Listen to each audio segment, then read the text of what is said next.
Véritable bénédiction pour les petits déplacements du quotidien ou tout simplement pour les personnes soucieuses de l'environnement, la trottinette électrique est un véritable allié du déplacement urbain. Elle a su se démontrer incontournable depuis ces dernières années. On va voir ensemble pourquoi vous devriez songer sérieusement à acheter une trottinette électrique.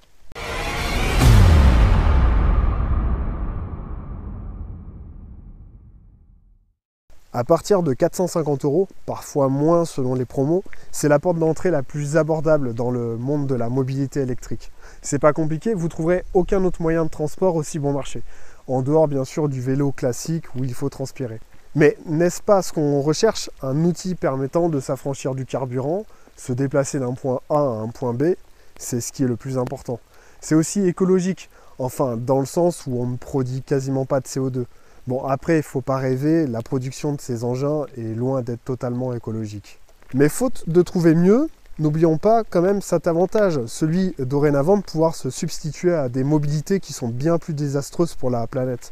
Qui n'a jamais pris sa bagnole pour faire les 5 km qui nous séparent de la boulangerie? Il paraît même que la moyenne des distances journalières parcourues en voiture sont d'une trentaine de kilomètres. On est même, en agglomération, plus rapide, même les vélos, que la voiture.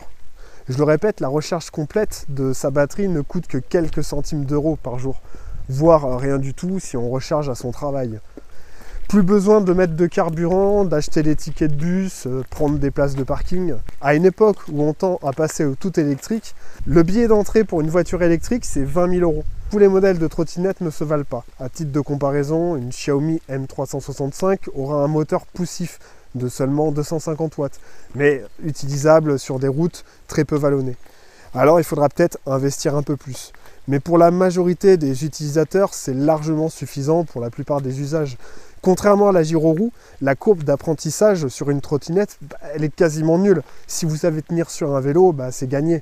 C'est simple, accessible, pratique, efficace. Autre avantage, le poids, la compacité. Les trottinettes électriques sont de loin plus légères que les vélos. Elles peuvent se plier et se ranger simplement dans un porte-bagages. En revanche, attention au risque d'en fâcher certains, dès qu'on se trouve avec des gros bolides de 45 kg, là on s'éloigne un peu trop, selon moi, de l'essence même de la mobilité légère, qui se doit être ergonomique, prolongement du corps, un objet presque organique. On arrive d'ailleurs à des tarifs tels que pour ces bolides, ces gammes survitaminées, elles se trouvent finalement en concurrence directe avec des scooters électriques ou autres speedbikes. Sauf que ce que je rappelle, c'est que les scooters électriques ou speedbikes peuvent rouler au-delà des 25 km/h. Ils entrent dans la catégorie des cyclomoteurs. Concernant les accessoires, équipements, ils sont relativement nombreux. Avertisseurs sonores, rétroviseurs, ajout de feux additionnels, support pour smartphone. Vous pourrez customiser votre trottinette électrique en ajoutant des panneaux lumineux autour de votre deck ou autres stickers à vos couleurs. Bon, ok, on a parlé des principaux arguments, mais on en a oublié un qui, selon moi, légitime vraiment que l'on s'attarde sur ce moyen de transport plus qu'un autre. Depuis 2020, on estime le nombre de personnes paraplégiques à 100 000. Petit rappel, la paraplégie, c'est une paralysie plus ou moins complète des deux membres inférieurs et de la partie basse du tronc.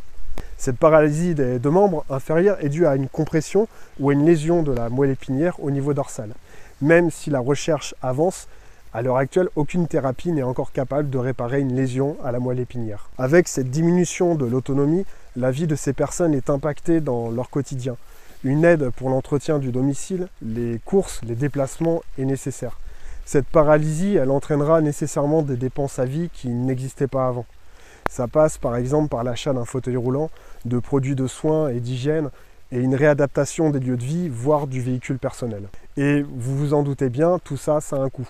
Il faut généralement passer par une demande d'indemnisation, mais le montage des dossiers est souvent très complexe. Mais dans le cas de cette vidéo, ce qui nous intéresse, c'est surtout le déplacement. Selon vous, quelles sont les aides pour l'achat d'un fauteuil ?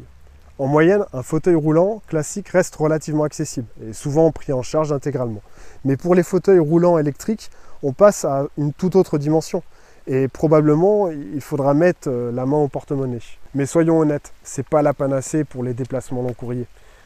Avec une vitesse pour les fauteuils roulants les plus performants qui dépasse limite les 10 km/h, c'est vraiment ridicule. Ils sont lourds, encombrants, ils ne permettent pas de faire de gros déplacements sur de longues distances. Et question transport en commun, selon un sondage IFOP APF de janvier 2020, 55% des voyageurs rencontrent des difficultés d'accessibilité lors de leur trajet.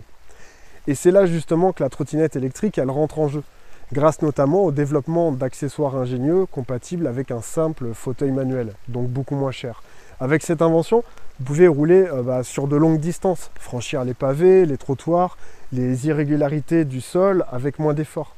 Ce système, il redonne en quelque sorte une amplitude, une liberté jamais vue par le passé. Et là, on n'est plus à 10 km/h, mais 25 km/h. Et le prix, il est en moyenne 10 fois moins cher qu'un fauteuil électrique. Il est même possible de souscrire à des abonnements pour l'équipement de trottinettes électriques, plus l'accessoire attachable au fauteuil.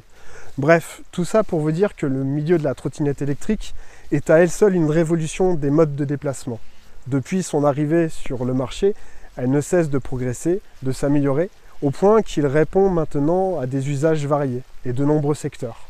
Il y aurait sans doute beaucoup encore à dire sur les avantages de la trottinette électrique, mais cette vidéo touche à sa fin. N'hésitez pas à partager en commentaire vos opinions, je me ferai un plaisir de les lire. En attendant, si mon travail vous plaît, n'oubliez pas de mettre un j'aime et de vous abonner. Salutations les amis!